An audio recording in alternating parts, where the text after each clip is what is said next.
চিকিৎসা ব্যবস্থায় জোরদার পদক্ষেপ। বালুরঘাট জেলা হাসপাতালে যোগ দিলেন 18 জন নতুন চিকিৎসক। রাজ্যের স্বাস্থ্য দপ্তর নিয়োগপ্রাপ্তদের এই নতুন চিকিৎসকদের কাজে যোগ দিতে নির্দেশ দিয়েছিল।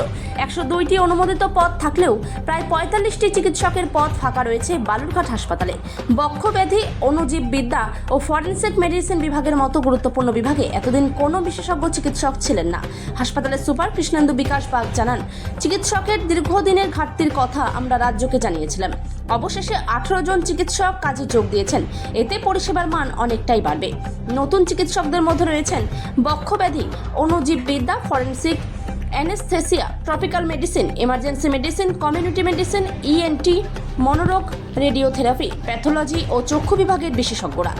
জেলায় বেসরকারি স্বাস্থ্য পরিকাঠামো অপ্রতুল, ফলে এই নিয়োগের খবরে খুশি জেলার বাসিন্দারা।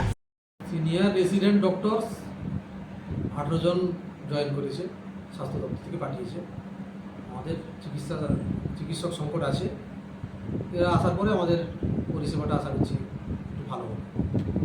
এই 18 জন ডাক্তার আসার পর কি এখন দক্ষিণ দিনাজপুর জেলা হাসপাতালে চিকিৎসা উন্নতি হবে বা হয়েছে?